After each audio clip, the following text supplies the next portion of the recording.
Hello and welcome to another episode of Low Tech Health.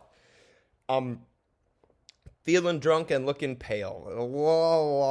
Hello, it's Meatless, Eatless Mental Mushroom Monday, and tonight will be 6 of 7 in the second to last week in our hospital experience in the West. Our first travel assignment, me and Cassidy.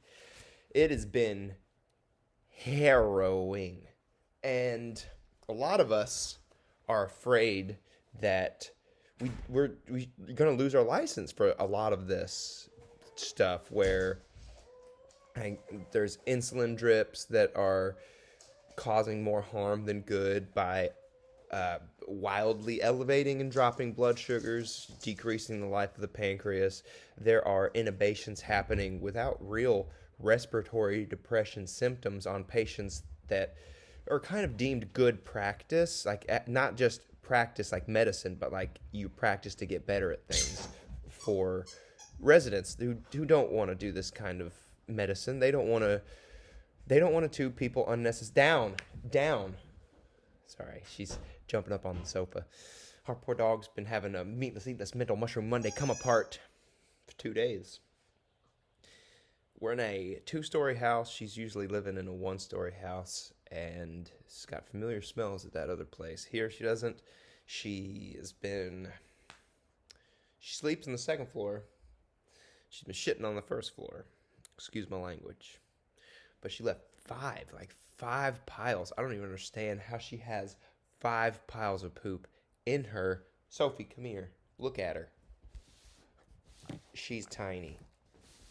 Yeah, she's a good girl. I knew it was my fault from the beginning. And that's something that we're, I think, realizing is we're not going to lose our license. That is a comforting feeling, because that idea would mean that there's an authority in charge who's watching and making sure things are going to be done right. Patients will be advocated for. There won't be obviously septic patients operated on while they're septic in a dangerous way, instead of being fluided up and given antibiotics for a day or a couple days, and maybe even thinning out their blood to make sure that they don't cause emboli that will kill the patient by cutting them open. But there's nobody. It's our fault. We did all of this.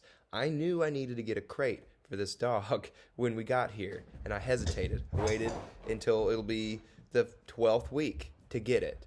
And down! Bad dog! Sorry you had to see that. But I use that voice when I have to. Because it's not that I don't want her up on the furniture. She just needs to be invited. And this... Could we play outside? Yeah, I'm sorry. It's not like anybody watches this, but it's hard for me to concentrate. Final thing. It's all our fault. I knew I should have gotten a crate. Please don't throw it again. I'm trying to... The final thought. Okay. I'm not going to be able to do it. So, don't beat up your neighbors. Don't beat up your dog, because you should have gotten a crate to help them feel safe. Because right now, you should have already talked to your family about what they want on their deathbed. And now they're rushed there. You can't be there with them because of this infectious disease. And it's a topic of conversation that is shrouded in mystery. It is cloaked in this idea of emergency care, as if things can be saved. There's glimmers of hope just splattered all over the hospital like glitter on a raver. It doesn't come off because it's fake. There shouldn't be just random glimmers of hope spread loosely like the craft, what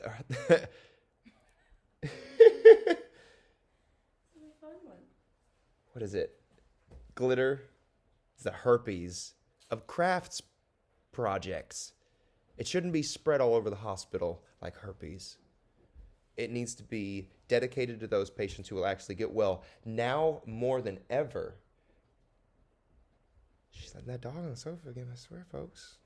She's got claw marks all over her. I mean, the sofa. Anyways, we can't do this without family trusting, listening, becoming literate, because there is nurtured hope on patients who will not get better. And we need to, unfortunately, ration care. And we should have always been rationing care in a way, because there are patients there are probably about, I'd say 10 to 20, generously 20% of the human American population accounts for probably 80 to 90% of hospital admissions. And that's not true right now, because a lot of people, boomers, basketball, coming through a garden hose, are getting sick and aging in. And there wasn't a whole lot of talk in the 50s and 60s of dying. Nobody really thought what is going to happen. Everybody's going to live forever. And then like Vietnam happened. People died, and people didn't like that. So we really tried to struggle with why we're killing people. Not that one day we're going to die and it's okay and it's better than okay, but we just continued off this inertia that we can beat them. We can beat whoever it is. We could beat death. We could beat it up. And we're still kind of thinking that. So it's all our fault. You can't beat death. You got to succumb. You have to recognize that this is just a body, and you got to let it go. We need fun meters. So on this Meatless Eat This Mental Mushroom Monday, I want you to put your fun meter to the top. I want you to go like this. Pull your headband down. Put your mask on. And go the fuck outside. Love you guys. Bye.